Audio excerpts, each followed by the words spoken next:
This is the Identity Shockwave Podcast, where we explore the journey of self-discovery and the many layers of who we are as we ride this wave called life. 4 questions, real people, endless exploration. I'm your host, Lori Vaitzig. Oh, hey, you made it! Welcome back to the Identity Shockwave Podcast, where we explore all things identity and self-discovery. My name's Lori, and I'm so stoked that you're here. And while you're here and while you're at it, if you don't mind subscribing and liking and commenting and giving some 5 stars and all those things that the social medias tells you to do, I would really appreciate it. Thank you so much. Thank you for your support. I love this podcast. I love what I do. I love getting to talk to all these interesting and wild and amazing people and hearing their stories, and I hope you do too. And one more little shameless self-promotion. I was actually featured in Voyage LA, which is an online media publication. Most major cities around the country have their own version of Voyage. Mine, obviously, is Los Angeles. And they interview local creatives and inspiring stories, and they reached out to me and I got to do an interview. It was really cool. It's nice to be recognized sometimes, you know? And I got to talk about my voiceover journey and moving to California and this podcast. So it was really cool, and I'm really stoked about it. So if you want to learn more about me, go to the link in my bio at Identity Shockwave Podcast, and you can check out the article. You can see the really cool photos my husband took of me, because our partners never take good photos of us, but these came out really good, and I'm really stoked. So yeah, head on over, check it out. You get to hear my story, and it's probably stuff I've already mentioned on this podcast, but you get to read it instead of listen to it. So go check it out. Thank you. But enough about me. It's summertime, baby, and it's hot out. And you know what else is hot? This episode and our guest. Woo!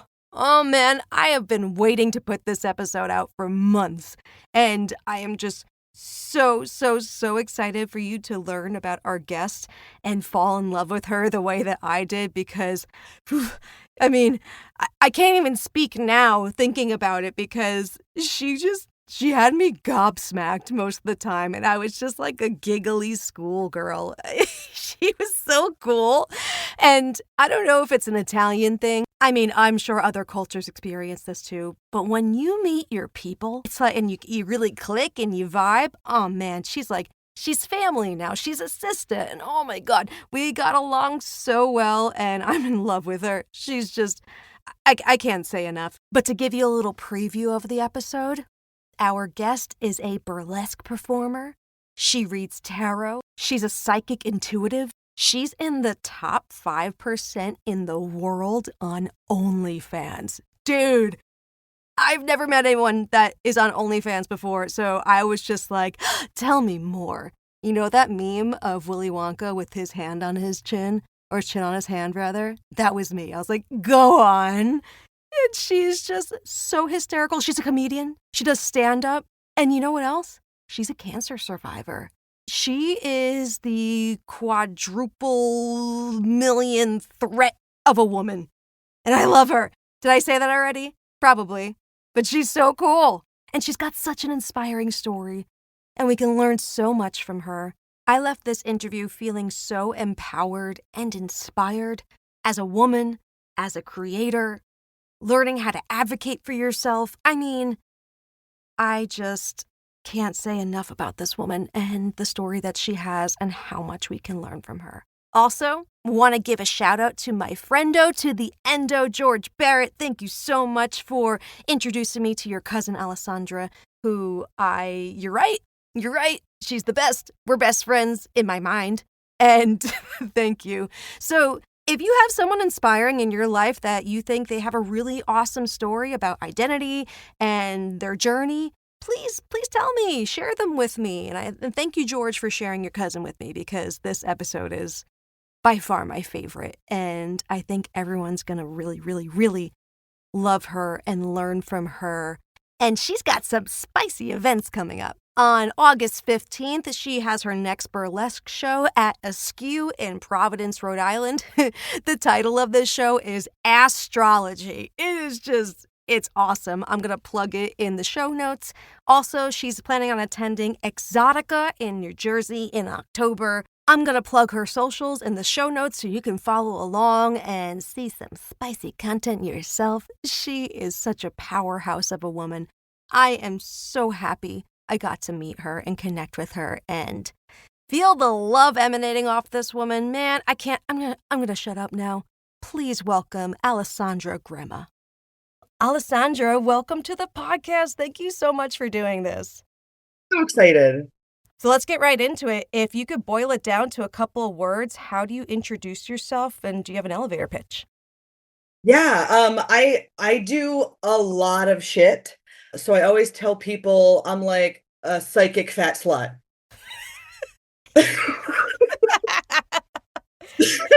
Best intro ever. Can you elaborate on that, please? Of course I can. I'm self-employed. I run my own businesses. So I am a tarot reader and a psychic. I'm a Reiki master and a death doula. And my other half is I'm a model, I'm a comedian, I'm a burlesque performer, and I'm top 5% on OnlyFans in the world. Get out of here. So when people are like I really do all of those things. Like I people think like, okay, she probably does one or two. I'm like, no, I do all of those. Oh my God.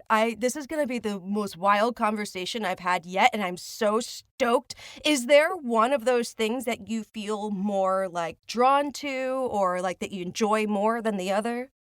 Oh, I'm a Gemini, so I want to learn everything. I want to be trained in everything. I want to do everything. And this is me narrowing it down. Wow. I like what I don't know where to go from here. Like there's so many things like I want to start with, but let's start with comedian because the way I got introduced to you is through your cousin George, who is my friend and former coworker, and he's always said, by the way, he called you a stunad. Ah, at least I'm a good-looking one. But he always said that like we have like similar personalities and we're just like kind of like demented in the same way. So I want to start with like comedians. So do you do stand up? Like what's your shtick? Yeah, I've done stand up since like 2011. I slowed down, and we'll talk about this probably later, but I had cancer recently. I'm 2 years out of chemo, so I slowed down a lot since then. Mhm. I mean, I could talk about comedy for a while because I always say, I'm like, what was worse, slowing down from cancer or slowing down comedy because I'm just done with men? I don't know which is worse. Yeah, I would say the cancer for sure. I'm with you on that one. But you know, men, they're just, yeah, they're kind of like equal, whatever. Well, that's a lot. That's a lot to take in for sure. We'll save that for later though, like you said. So are you actually going and doing stand up like live or have you in the past? Yeah, I do stand up live. Most this year, 2024, I've been this for the first 3 months, I've been doing mostly burlesque as far as live performance. I do theater, singing, and burlesque. That's what I've been doing most recently. That's so cool. Does does the comedy ever cross paths with the burlesque? Absolutely. I would love to tell you what my last show was last week. So last week was an all clown burlesque show, which we cross over drag and burlesque a lot around here. And I was Krusty the Clown, and I made this giant headpiece of Krusty the Clown. And my whole shtick was that I kept finding scarves everywhere in my body, and I couldn't do my dance. I would die. By the way, I don't know if you and no one ever notices my little Homer Buddha back here, but I figure you're probably a Simpsons fan. If you're dressed up as Krusty, oh my God, that must be so hysterical. And by around here, where are you located, if you don't mind sharing? I'm in Providence, Rhode Island. I'm an East Coaster. This is me masking my accent. I could unmask it if you want me to. I mean, this is me masking my New York accent. California has softened me, but Providence, all of my siblings went to Providence College, so I'm somewhat familiar with the area. Yeah, we're like little New York. Everyone thinks I'm from Long Island when I say Rhode Island. I'm from Long Island. Sisters. Sisters, we could be cousins, and I'm taking it you're Italian, yeah? I'm first generation full-blooded. Yes. Get out. Where'd your parents come from? My mom's from Rome, a little south of Rome, and my father's his grandparents came over more on like Foggia Oh, side. Wow, that's amazing. My great grandparents came over here from Sicily and from Napoli. So, again, we could be cousins. Who knows? Related. Yeah, yeah, likely. So, you're in Providence, you're doing comedy and you're doing burlesque, and you're also doing like Reiki and tarot. And let's get into that stuff a little bit because that's, oh man, that sings to my heart there. That's my stuff. Oh, hell yeah. Oh god, I do it almost daily. I'm doing tarot. I think I do pretty well. Hair flip. So obviously I do a lot of online stuff, but I go to events. We have like witchy flea markets here and we do that kind of thing. I don't everyone's like, when did that happen? Someone gifted me a deck like 11 years ago. And because I wasn't living with my mother, I didn't have to be Roman Catholic anymore. And and I was like, just wanted one of these. Now I can, fuck around with it. And I was pretty good at it. And over time, I don't really need the cards anymore. And like I like using the cards. I don't think I'm ready to be the next Long Island medium, but Oh, I'm not a crier. You're making me cry. I love yes, oh, Teresa. I love her too. But I'm just a busy gal. So like cards kind of help me a little bit where I don't have to freak myself out That's cool. You're gifted, aren't you? a little bit. All right. So you're taking appointments and you're taking clients and people just are asking you to give them a spread of the day or whatever they're trying to focus on? They can ask me whatever. They don't even have to be present if they don't want to be. I can just record their read. I also do photo reads, so I don't. You could just send me a photo of someone, and I can tell you all about them. It's weird. That's so cool though. That is so cool. I want to ask this question right away. So, there's a lot of things that you're doing. You do a lot, lady. But within those things, have you ever felt like a fraud or had imposter syndrome? That's interesting. So the thing with more of my psychic business is I've only gotten this far because I trust my gut instinct. I'm not trained. No one told me how to do things except for Reiki. That's literally a class. But so if I'm being told to do something a certain way, then that's the way it's going to be, and it works. So, uh, and the only time I have imposter syndrome with something like reading tarot is if a client doesn't believe me, right? If they're like, no, I'm not like that. So in the beginning, I'd be like, "Should I pull on this again?" But I've been doing this so long that I'm like, "Honey, you don't have to believe me. I said what I said." Yeah, Take it or leave it, girlfriend. I'm like in the bio, like at events, there's a bio. I'm like, it says I'm blunt, so don't sit in my chair if you don't want me to tell you what I'm looking at. And the fact that you're not believing it proves that you are just like the card I just said. Mm. So my mantra is I said what I said. Allow the imposter syndrome anymore. There. Okay, Mm. you know Yeah, doing it too doing it too long. yeah. Man, you are just fulfilling all of your Gemini aspects right off the bat. It's an I mean, on my other work, like modeling, OnlyFans, that kind of thing, I think imposter syndromes happens more easily, because there's so many creators. There's so many. And I think also that's just kind of like how society is now. Everybody has to be getting attention. Everybody has to have social media. Everybody. So it's like, who's special anymore? Yeah, how do you make yourself stand out in that way? And also, if you have a business, you have to. You have to be on social media to promote it. And that's like where my imposter syndrome comes in too, because I'm like, I am my authentic self for sure, but it's like you gotta be that little bit extra and you have to follow the trend or do something ridiculous to get noticed. It's insane. Exhausting. And also I don't know if this is my generation, but when I was raised, like you don't give yourself kudos. Mm-mm. It's cocky. So even if I accomplish a lot of shit, it's like, "Oh, I'm just doing my thing." It's funny though because you're also Italian and Catholic, and I'm Italian, Irish, and Catholic. So you don't say anything, you don't inconvenience anybody, you don't talk about yourself. If you go back even further in Italian culture, complimenting someone is bad luck, Oh, I didn't know that. ages ago. So I feel like that's why we don't really say much. It's funny because I was just telling my husband this the other day. One way I like to break the ice with anybody is I like to compliment, and I don't do it in a fake way at all. I'm like, hey, if I see someone and I like their makeup or I like their hair, whatever the case is, it's usually something physical because if you're first meeting somebody, like, you don't know them personally. So, but now you're telling me it could be bad luck, but I got my Malocchio on. My Malocchio will keep me safe. Yeah, I have it tattooed on my arm. I got one on my leg too. I was a retail manager for like a bajillion years, so I had to break the ice with strangers all the time, and it's always like your boots, like your makeup. That's normal to me, but I can't do it to myself. Yeah, yeah. Say that, oh, I'm actually doing something. I mean, I had a booked March, and I feel like I did nothing. You had a booked March. What were you doing? Oh, so I had 3 burlesque shows. I had, oh my God, I almost don't even remember. I shot VR with a company. I model and review lingerie for another company. And then I have my full-time psychic business as well. And I'm always shooting content, obviously, OnlyFans.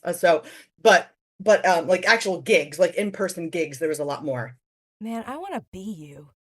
Oh, that's a first. Oh my God, I love that. I I'm mean, like, but it sounds like everything that you're doing just sounds, like, so creative, and it's just one of the things I noticed about you before even, getting on this Zoom was, you just seem unapologetically yourself, and I bet throughout your businesses, it just radiates. have to be. Have to be. My whole my whole life, I mean, obviously, it took work to get here. I didn't come out of the womb like this. I worked hard for that. I worked really hard for that. I was fat my whole life. I was told I looked wrong my whole life. I was on liquid diets by 8 years old. Mm. I did fat camp. I did count my calorie. I did the whole thing my whole life. And once I was on my own, I was like, I look the same. Nothing changes. So why am I so mean to myself? I've looked the same for so long. And so things that in before growing up I thought I couldn't do, I was like, well, I'm gonna do it anyway. I've walked runways. I've done print modeling. I'm 5'4". You're 5'4"? I'm 5'4". I'm plus size and I'm all belly. I'm not hips with the flat tummy bullshit. Okay. Okay. Front heavy. I always say I'm always gonna fall forward. I'll never fall backwards. And now I have a giant, like, hockey stick scar from cancer across my gut. And I'm Oh. like, I'm going to model anyway. I'm going to do it. There's not many female comedians around here. I'm going to do it. You don't think I can model? Well, I'm going to do it anyway. I don't care. I just don't care anymore. And the older I get, not caring and confidence, I think is the same thing. I love you. I'm like, this is like, I've interviewed other people that I don't know before, but now I'm just like, I was like, oh, girl, this is going to be a yeah. Oh man. Wait, so s- I'm trying to download all of that right now, but again, you being unapologetically yourself, there are times when you kind of feel imposter syndrome. I want to talk about OnlyFans because I've never met anybody that does OnlyFans, and you're in the top 5%, and you're 5'4". Come on, I'm 5'1", and I'm like, there is hope. Honestly, I always tell I've been doing this industry for a while, way before OnlyFans was a thing, trust me. And no matter what you look like, someone's into it. So it doesn't matter. I believe that. Yeah. If anything, you don't want to look like anyone else, everybody else to a certain extent. Did you have a question about it particularly? Like, how does it work? Do you have clients or do you just like post stuff and like I don't know how it works. And I don't want this to be boring, like tell me how OnlyFans works, but like maybe like in your experience, like is there one avenue that works better than the other? Like do you have like repeat customers? Yes. For like over a decade, yeah. But what you have to realize is you have to do all of that. Everything you were like, do you do this, or you have to do all of it all the time, every day on multiple platforms. We just say OnlyFans because everybody knows what it is. Mm. It is more than a 40-hour-a-week job. Wow. Yes, it's insane. I wonder, does that take anything out of you emotionally for the fact that like you're getting specific requests from could be strangers, could be people that you like have interacted with over the years, but like are you just like I don't want to do that, but paying me well. Yeah, I feel like it's, well, once you're I mean, I'm also pretty tough, but I know what I'll do and what I won't do. Mm. So and they like when I'm mean. So so if they're asking me something stupid and they didn't send a tip with it, it's like, "Shut up, I don't need your money, so shut up." Anything. I don't have to do anything I don't wanna do. But, the part that gets me is the burnout. I can't meet a man without already hating him because of the work I do.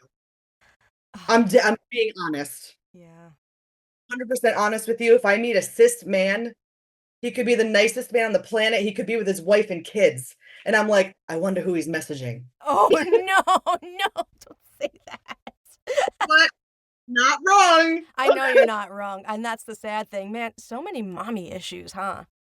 Yes, it's oh god, yeah. It's yes. It really you really struggle with cis men doing that work. You really do. I can That's a imagine. but a lot of it's a lot of fun, like silly shit. You want me to get into it? It's If there's something that you wanna share, like, totally, I wanna hear it. I wanna hear it. like it's not all X-rated, Wow. you know? Okay. Like just want to watch me sit on something.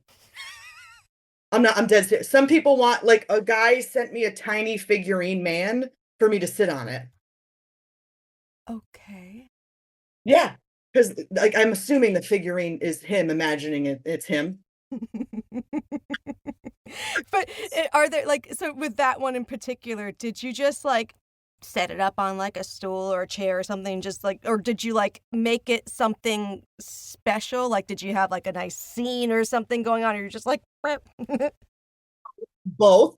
So, so sometimes it's just I'll put him on a chair, and sometimes he'll ask for a specific scene. Like I found him. Like, oh, who's this little guy Where'd he come from? here? So yeah, sometimes they're just weird, but it's like a lot of I would say like 50% of it is just silly. Eating something, a lot of fart guys, so many fart guys, like you would not believe. It's so funny because I'm sure you've heard other friends of yours or anyone on the internet say this, but like, I've been considering selling feet pics because apparently that's like money, but I feel like that's a oversaturated market at this point.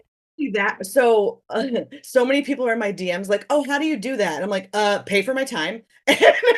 And second of all, it's a whole like, it's basically a business degree. So when people are like, "Oh, I should sell feet pics because I need some money." I'm like, "Do you have 60 hours a week to actually make it?" Is it that like what is it about it? Is it because of the volume or is it of requests or is it just like the general work that it takes to put into it? Because with me with this podcast, like to edit my episodes, it takes a lot of work. So I can only imagine when you're editing content, either it's video or photos even, it takes a lot out of you.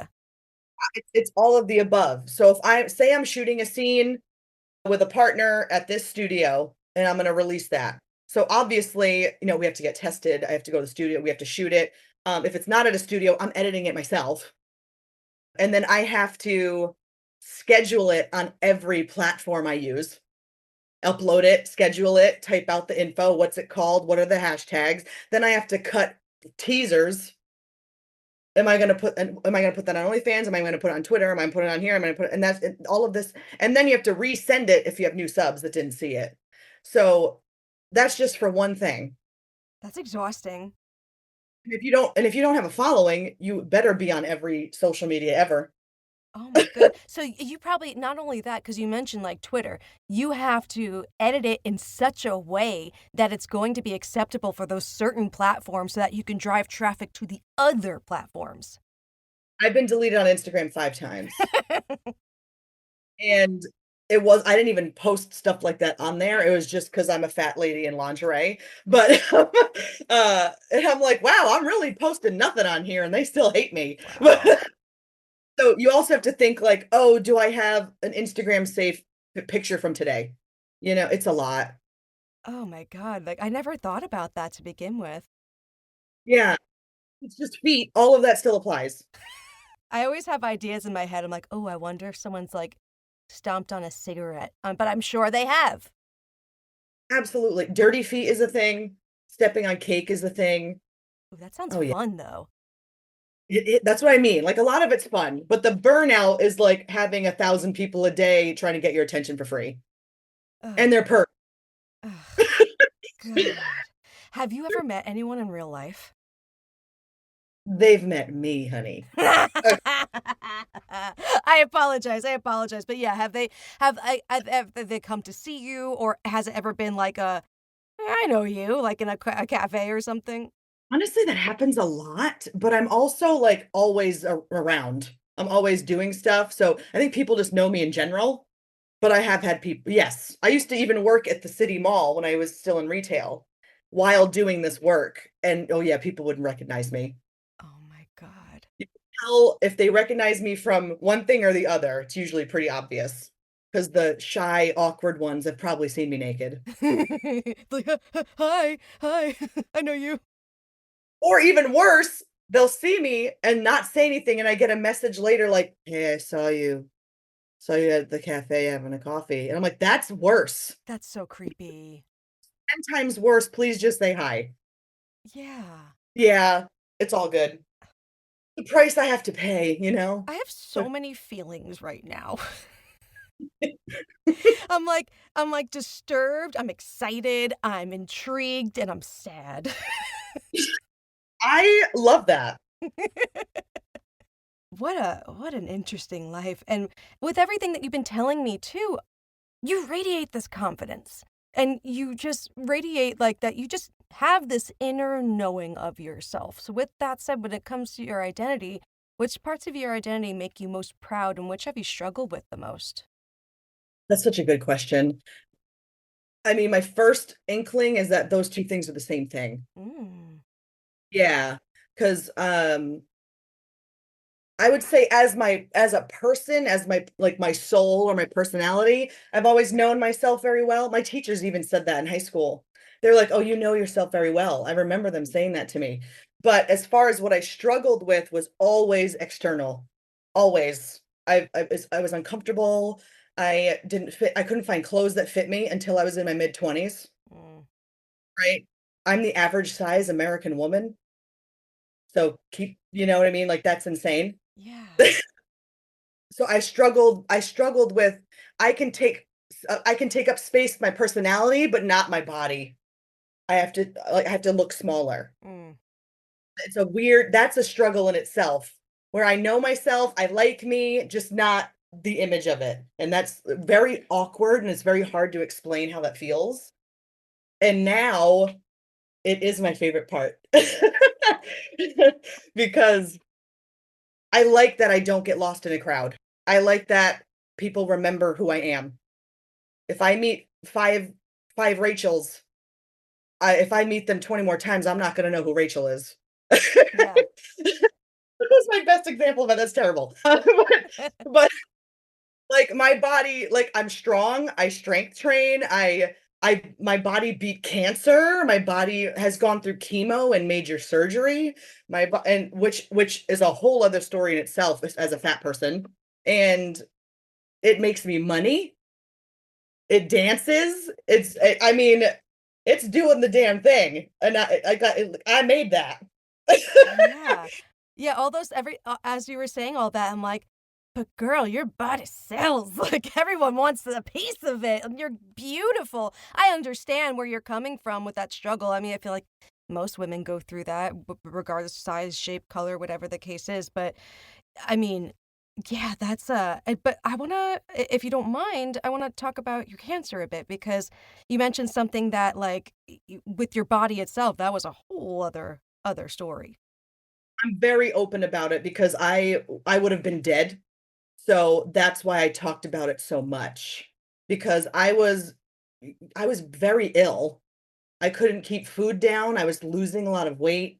I was in excruciating pain all the time in my like where my stomach would like that area. and I went to so many doctors. I had vertigo and panic attacks because I didn't know it was I mean, and I knew it was this area even when it before it hurt because I know my body. Mhm. I mean, I was like, there's something's not right. And then the pain came. So I went to multiple doctors and they were like, lose weight. Right. And I went a couple more times. I'm like, I still can't eat food. Like, Like, stop eating gluten. yeah, they said that to me as well, which I at the time barely ate any because I couldn't eat. Yeah.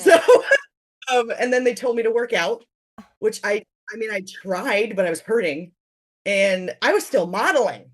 And I noticed I couldn't do certain movements, Oh. right? And so every time I went to the doctor, I'm like, you're gonna see me here in 2 more weeks. I'm gonna be back. I'll see you in 2 weeks. And I did that for 3 months. And then I finally said, you need to give me imaging like now. And they gave me an ultrasound and they said, there's a spot there that's normal. You should probably stop birth control. Okay, apparently that's the thing. I was only on it for a year. And I said, no, you're gonna give me an MRI. This is where I was like, I was done with doctors. Where before I listened, and after this, I ask for, or else you can put it in the chart that you refused it. Right. So I had a massive tumor on my liver and I have bile duct cancer. Oh.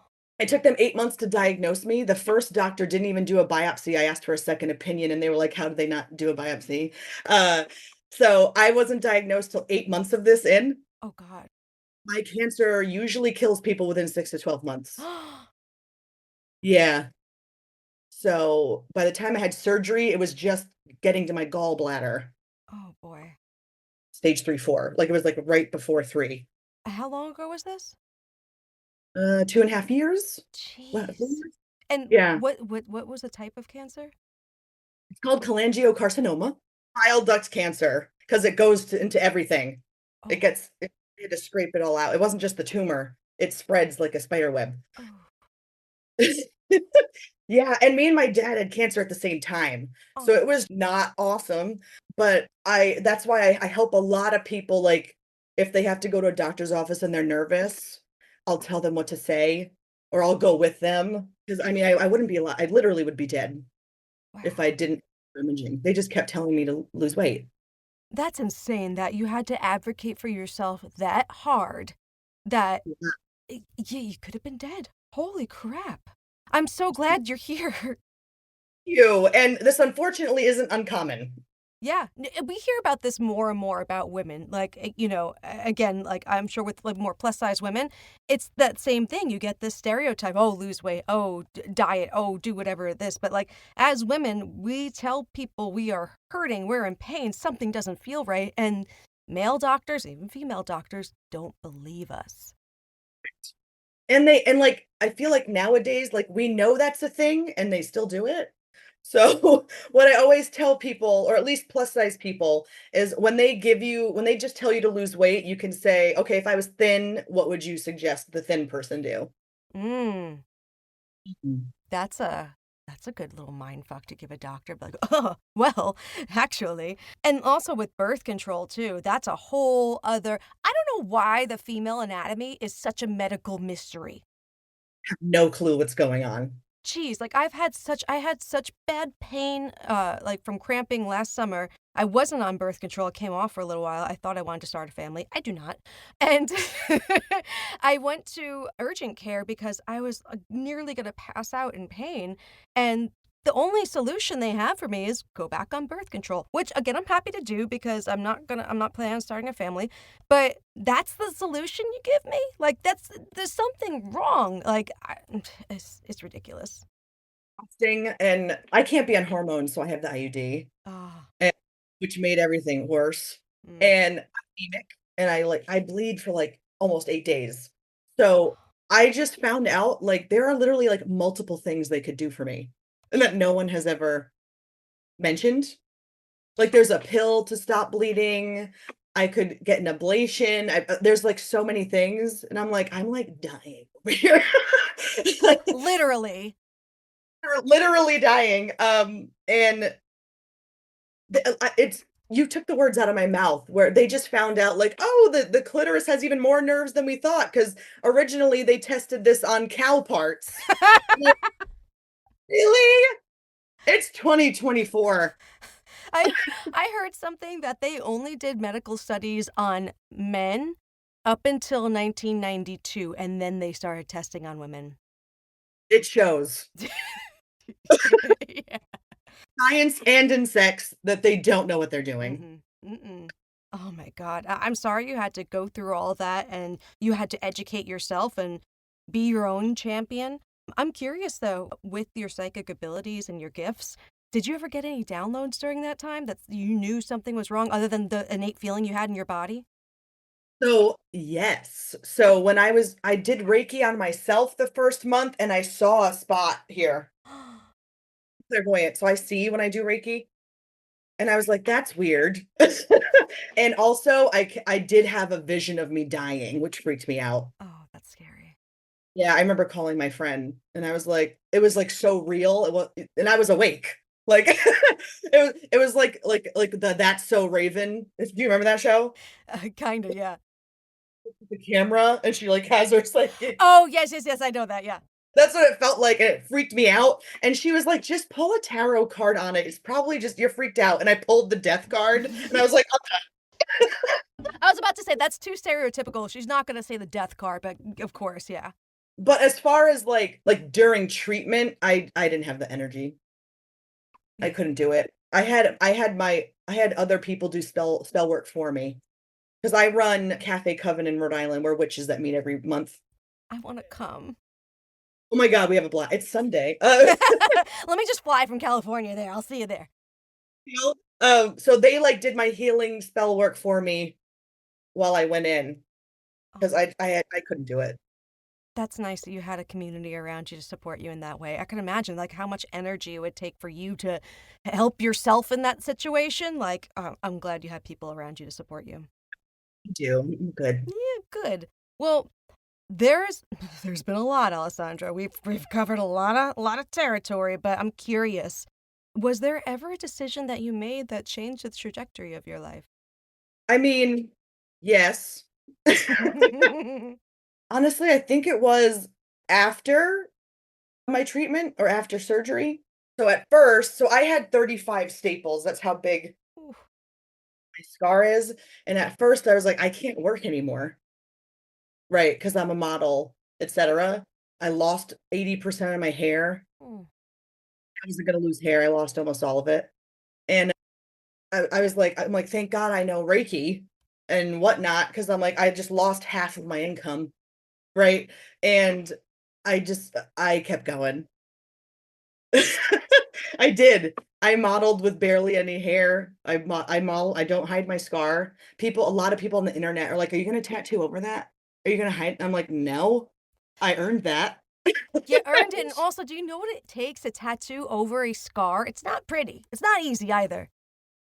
Like almost your sternum. No, no, Yeah. thank you. Mm-mm. That would be like surgery all over again. No, I'm just kidding. Surgery was probably the worst part. But I did. I kept going, and what I found was, I mean, obviously, I took 2 years where it was slow, but I found that like I'm doing this like last year was my best year. Every year I actually do better as far as like how well all of my businesses are doing. I also find that there's clients that like my scar, which is Hmm. yeah, I'm like that's the whole thing. and in burlesque too, people can see it. So I did have this only happened one time. I wish it happened more. But I had one person was like, "You know what? I really was happy to see your scar not being hidden." Oh. She had one, you know? I mean, I Mhm. have a ton, but that one's obviously the biggest one, and that would be the choice where if people thought I was no bullshit before cancer, you know, I mean, there's no room for bullshit now for sure. Mhm. Like, it's just I'm gonna do whatever I want anyway, I don't care. So and that's, like, double down. So I used to get really upset about people making comments, even after a burlesque show. "Oh, you show a lot up there, huh?" I'm like, "I'm wearing the same thing the other girl's wearing." Yeah. It's bigger, you dumbass. I'm showing a lot, whatever. But that used to get to me, and now it's like I just like beat death. So when you come on my TikTok or whatever and say, "Hey, fat whale," like, like that, how minuscule that is to me. I'm glad. It's not even a thought. It's like go get a life, bro. I'm living one. I don't know what you're doing, but Yeah, that it, must have given you such strength and so many different ways in your body and your spirit just to be like, yeah, when something so minuscule as that, you're just like, fuck off. Like, I don't need this. yeah, no holds barred. I guess is that what they would call that? I'm out. I'm like next. I I was like ready to die. You know what I mean? When I was diagnosed and they were seeing if it was metastasized, I was like, I mean, I literally had this conversation with my partner. I'm like, I've had a pretty cool life. um, and it's what, three years later, and my cool life is like 10 times cooler. Nice. So I'm if I only have a year left or 30 years left, I'm making it count. I'm not gonna give a shit about what auntie thinks of what I'm doing. You know? I mean, really. That's a whole other side of it, like having like the family stigma, especially Italians. I couldn't even imagine.